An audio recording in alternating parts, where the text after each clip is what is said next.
Yes, sir. Hi there, Mr. Kirk. Thank you for being out here, and I appreciate your eagerness for an open dialogue. I believe the scariest thing about your beliefs is your eagerness to have a Christian theocracy. I think that's the scariest thing about J.D. Vance as well. Can you defend it, explain how it doesn't, or how it goes with the First Amendment, and also how it won't affect people who aren't Christian?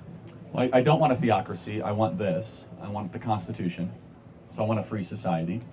But I am a Christian, and we have Christian roots, and we must understand that. Yeah. Okay, the Christian roots. First Amendment, you don't see a little No, let's disagreement read there? what the First Amendment says. So what do you think the First Amendment says? Freedom of religion, freedom of speech. Right. So how is that an issue? It's not. You can be a Christian in the Yeah. U.S., obviously. But I think what you're promoting, and you've been J.D. Vance's biggest supporter. I'm a huge J.D. Right, Vance you are supporter, a but I'm not huge going to J.D. speak Vance for him. guy. I'll speak for myself. Fair enough? Yes, that's Okay, fair. got it. But no, what's the issue with the First Amendment? I have no issue with the First Amendment. No, but how is that irreconcilable with Christianity? I see a danger with a Christian theocracy.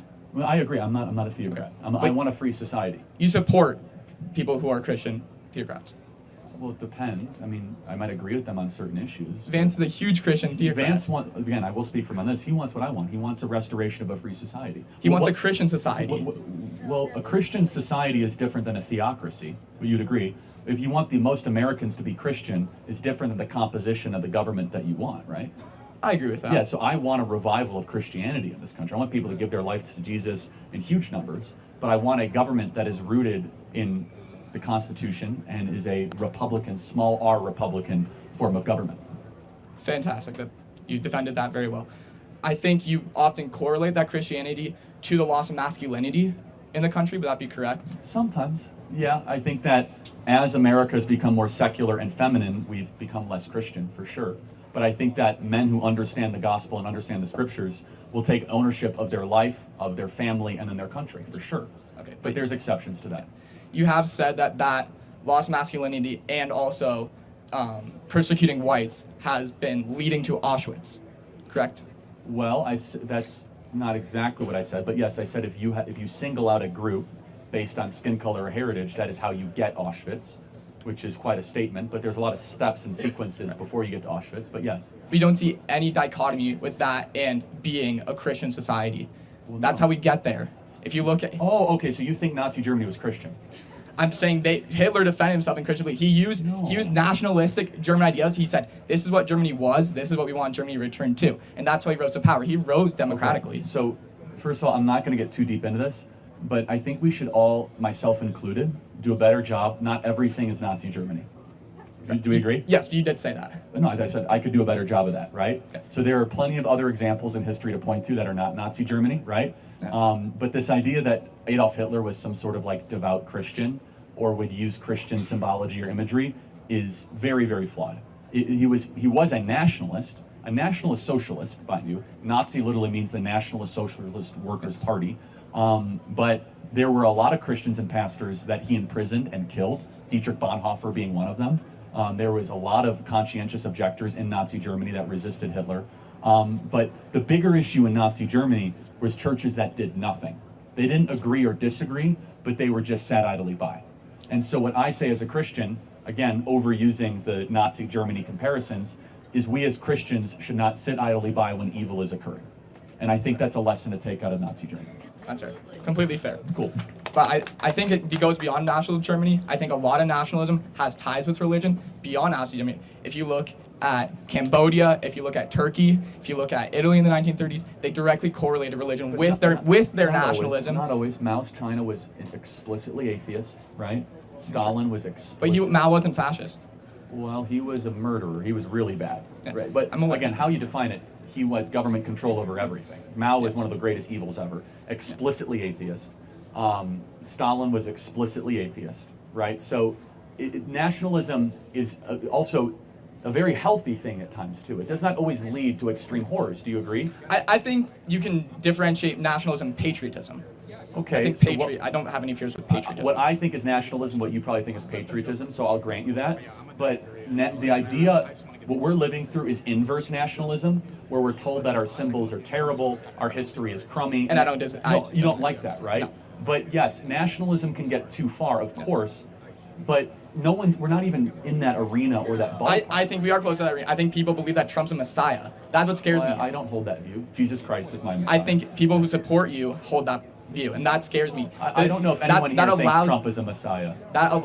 He's equivalent himself to Jesus. Yes, he has. Yes, he has. I've never heard that. Yes, I don't believe that. Meaning, I don't believe he is that, right? Yes. But I think, let me ask you a question. In the current world we're in, would a nationalist movement or a globalist movement scare you more?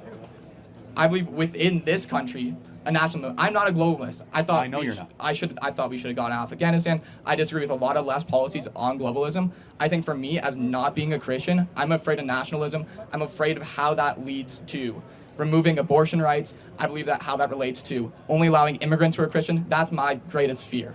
Do you see and do you acknowledge that the inheritance of this great country was largely built by Christians? The majority of the people in the country were Christians. That doesn't mean we are. Do you think it has anything to do with why the country was great? Oh, I'm not going to get trapped here. I'm not going to let myself. Well, it's not a trap. I'm just like, no. Because it was a great country and most of the country was Christian. Are those two things two separate data points, or is there any reason why those two things were both true?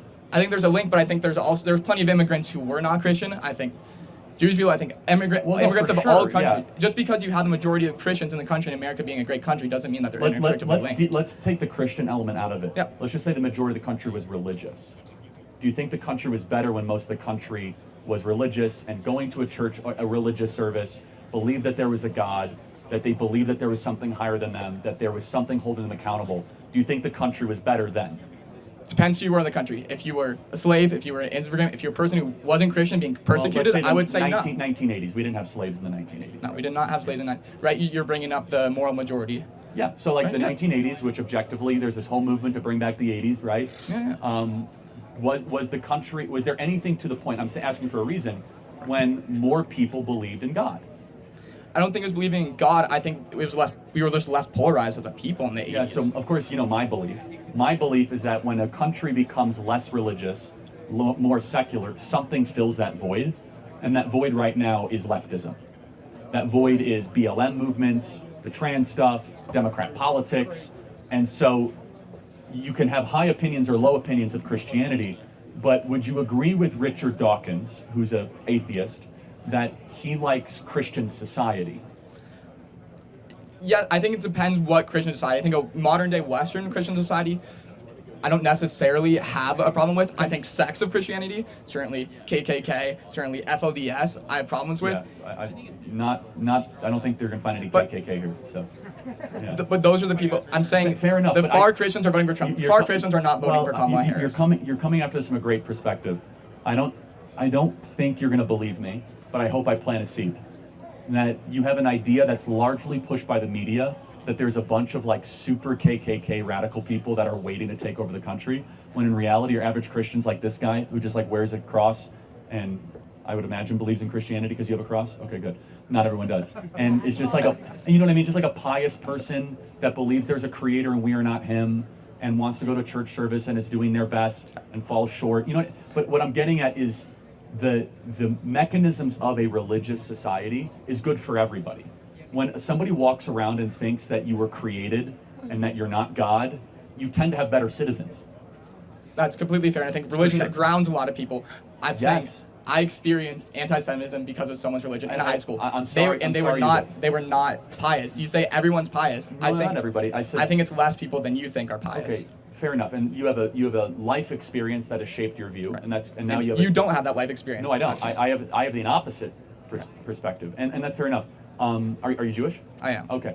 I'm very secular about it as well. You're welcome here in the conservative movement, for whatever it's worth. So, thank you very much. Appreciate it. Thank you.